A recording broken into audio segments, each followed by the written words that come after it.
Hey guys, you may not have heard of this because of all that NFL stuff that's going on right now, but there was this shooting in Nashville, Tennessee. There was a guy by the name of Emmanuel Sampson, an Sudanese immigrant, who came into a church with a clown mask and shot seven people, right? Injured them. And before that, he had shot like this other white woman in the parking lot, right?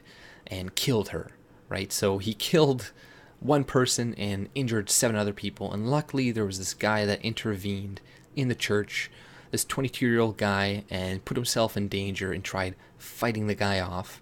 And luckily, as they were fighting, the guy shot himself in the chest. And then they just kind of waited there until the police arrived, right? But you really, if you're only following a certain media, right, like MSNBC or CNN, etc., left-wing publications, Slate, Salon, you're probably you may have heard of this, or you probably didn't, because they're barely covering this at all. And if they do cover it, they're not going to mention anything about the guy's origin. They're going to keep it as like slim as possible, so you're just like, oh shit, another shooting, blah blah, and you're not going to invest as much into it.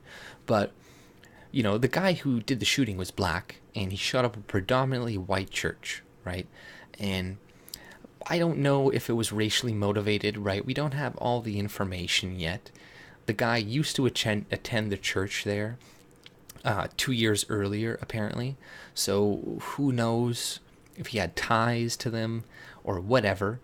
And Sudan is also a majority Muslim country. So maybe he was Muslim, converted, then converted back, and was really pissed off at the Christians for converting him and killed them for that reason. ISIS set him up to it. Like, we don't know yet. But we sure as hell know that if this guy was white and shot up in a predominantly black church, then it would be all over the media. Like, they would not care about the whole NFL thing. This is all they would be talking about. We still hear about Dylan Roof. We still hear about this to this day, years later, and this essentially gets buried under the rug, and there's enough pressure on them going on that some of them are going to cover this soon, but they're going to do it like quickly, and then it'll go right back to the NFL shit, right?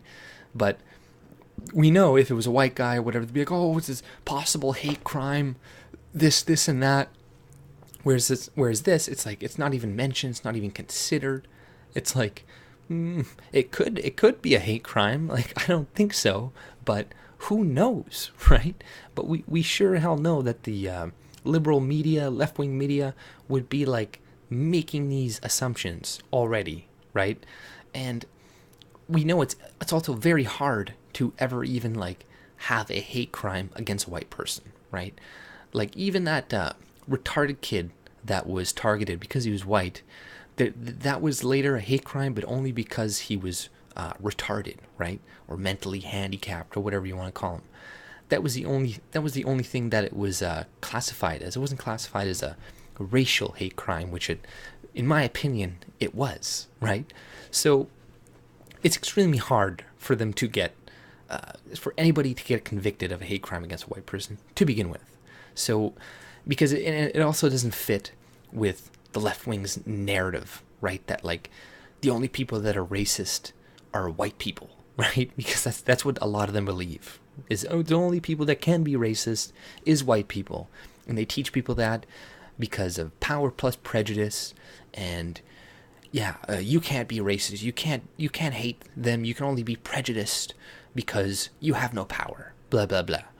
But yeah, this is fucking crazy shit, and I think that we would be getting a completely different take on it right now if the guy was of a different race. And it just goes to show you how they'll use pretty much, they don't care about victims or whatever. All most people care about, the people in power like that, is using people as political props, right?